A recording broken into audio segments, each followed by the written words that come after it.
Welcome sa Cloudy Movie Recap. Ang pelikulang ikukwento natin ngayon ay ang Ghost Rider Spirit of Vengeance.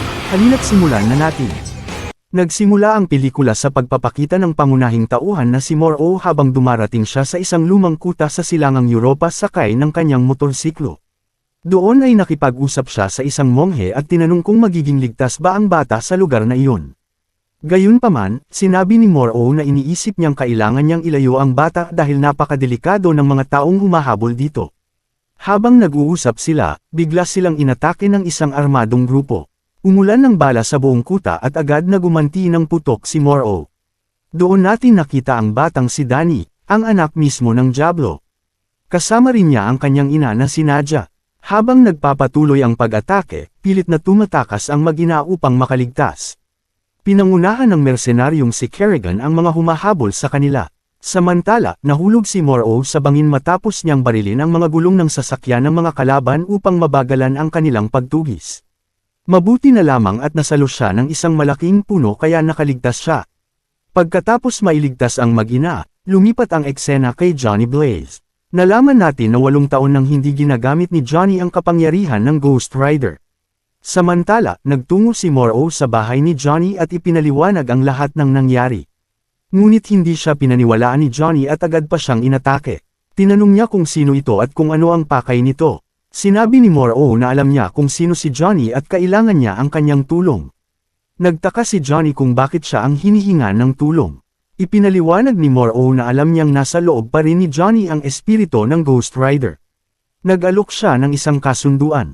Kapag tinulungan siya ni Johnny na iligtas ang isang batang nasa matinding panganib, susubukan nilang alisin ang Ghost Rider sa kanyang katawan upang maibalik ang tunay niyang kaluluwa. Dahil dito, pumayag si Johnny. Samantala, napilitan namang magnakaw sina Nadia at Danny upang mabuhay.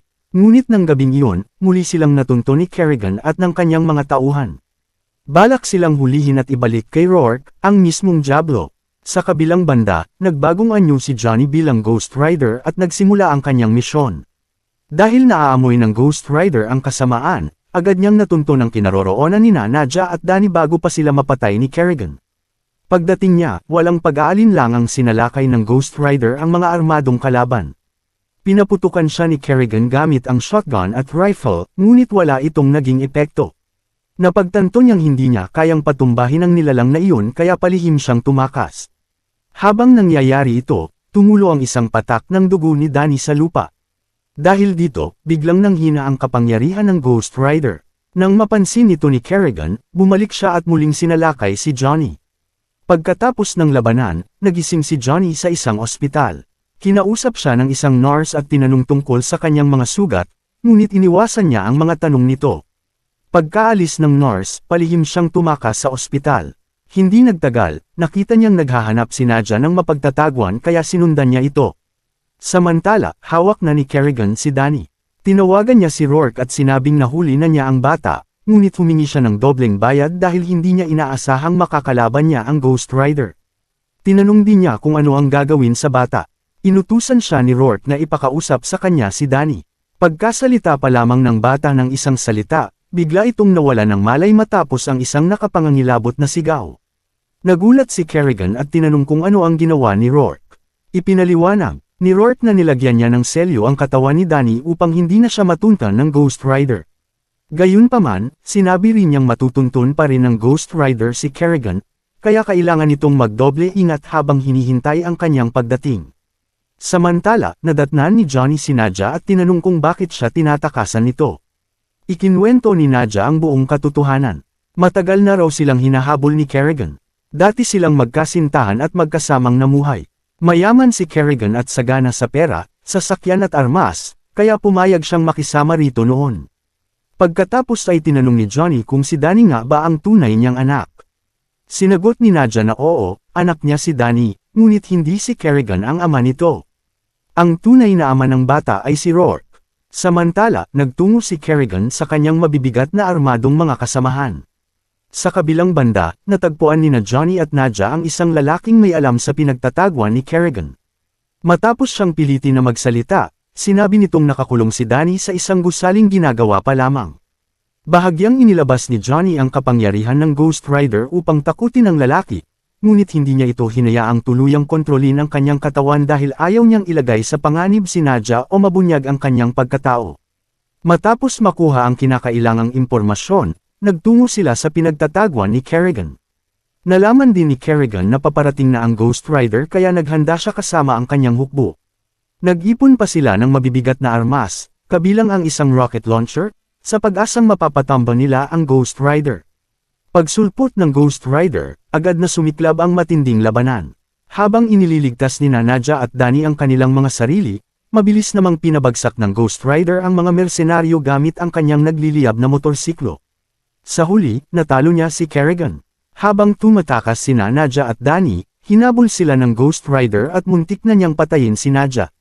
Kinabukasan, magkasalo na silang tatlo sa almusal sa isang maliit na restoran.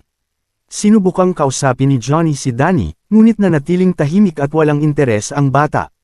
Samantala, pinuntahan ni Rourke ang naghihingalong si Kerrigan.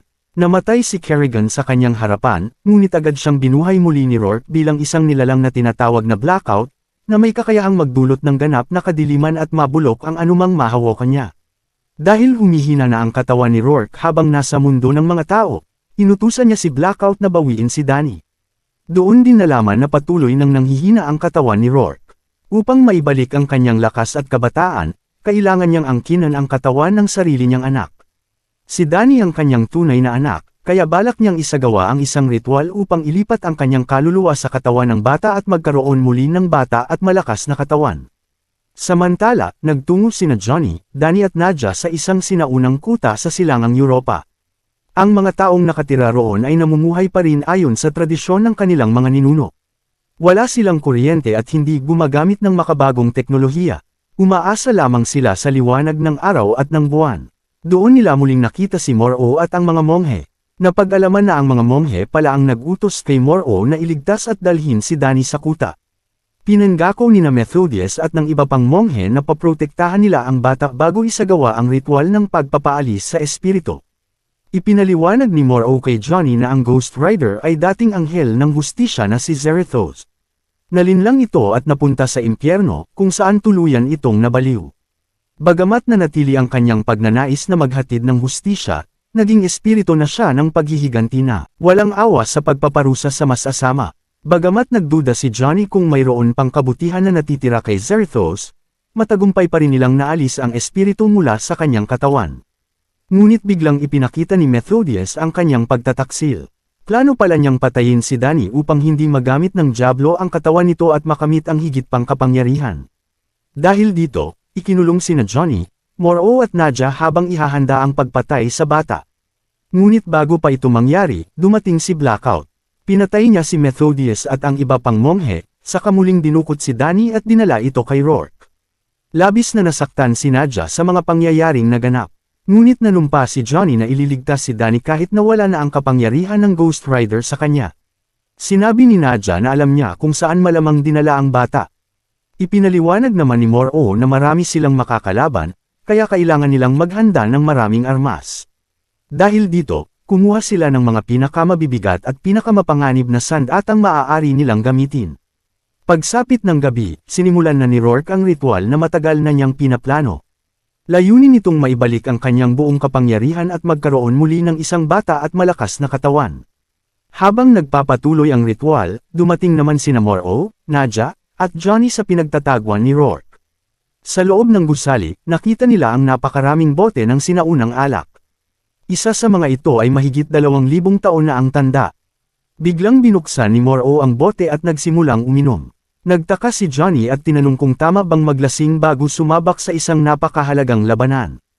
Ngunit ngumiti lamang si Mor-O at sinabing iyon ang perpektong oras para uminom. Makalipas ang ilang sandali, nagsimula na ang labanan.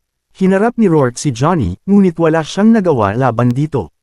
Bagamat bihasa si Rourke sa mahika at iba't ibang ritual, napakahina na ng kanyang katawan upang makipaglaban. Isang malakas na suntok lamang ni Johnny ang nagpabagsak sa kanya. Agad namang sinubukan ni Johnny na iligtas si Danny at paulit-ulit niya itong tinawagang tumakas. Ngunit hindi siya pinakinggan ng bata. Dahil nagsisimula ng yumapekto ang ritual, tila wala ng malay si Danny sa mga nangyayari sa kanyang paligid. Maya-maya, tumayo ang bata at sa halip na tumakas ay inatake niya si Johnny. Habang nakaharap niya si Johnny, naalala ni Danny na minsan na siyang iniligtas ng Ghost Rider. Napagtanto rin niyang wala na ang kapangyarihan ng Ghost Rider kay Johnny.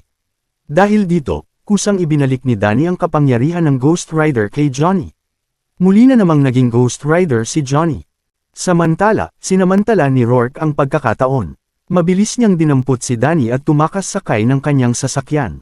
Agad namang hinabol siya ng Ghost Rider gamit ang kanyang nagliliyab na motorsiklo. Kasunod naman ng Ghost Rider si Kerrigan, na pilit siyang pinipigilan. Ngunit nagsawa na ang Ghost Rider sa panggugulo nito. Buong lakas niya itong sinalakay at tuluyan ng pinatay. Pagkatapos ay inilabas niya ang kanyang nagliliyab na kadena at sinubukang pahintuan ang sasakyan ni Rourke. Paulit-ulit na tumaob ang sasakyan hanggang sa tuluyan itong huminto. Lumapit ang Ghost Rider at agad na kinaladkad palabas ng sasakyan si Rourke. Sinabi niyang sapat na ang kasamaan na ginawa ni Rourke sa mundo. Ang tunay na lugar ng Diablo ay sa impyerno, kaya oras na upang ibalik siya roon. Bago tuluyang maparusahan, sinabi ni Rourke na si Johnny ang pinakamasamang kasunduang ginawa niya sa buong buhay niya. Pagkatapos nito, literal na ipinadala ng Ghost Rider si Rourke pabalik sa impyerno sa pamamagitan ng pagbaon sa kanya sa nagliliyab na kailaliman ng lupa. Ilang sandali pa, dumating si Nadja. Ngunit labis siyang nadurog nang makita niyang buhat ng Ghost Rider ang wala ng buhay na katawan ni Danny. Lumuha si Nadja habang iniisip na nabigo silang iligtas ang bata. Maging ang Ghost Rider ay nalungkot sa nangyari. Sa sandaling iyon, naalala ni Johnny ang mga sinabi ni Morrow noon. Ipinaliwanag noon ni Morrow na ang tunay na layunin ng Ghost Rider ay maghatid ng tunay na hustisya sa mundo. Sa pagkakataong iyon, naramdaman niyang muling nagising ang espiritu ng anghel ng hustisya sa kanyang kalooban. Gamit ang banal na asul na apoy ng anghel, binuhay niyang muli si Danny. Unti-unting namulat ang bata, at sabay na nakahinga ng maluwag sina Johnny at Nadja. Natupad ni Johnny ang kanyang misyon. Nailigtas niya si Danny at tuluyan niyang natalo si Rourke, ang mismong Diablo. Kasabay nito, ang dating dilaw na apoy ng Ghost Rider ay naging maliwanag na kulay asul, tanda ng kanyang bagong kapangyarihan. Dito nagtatapos ang pelikula.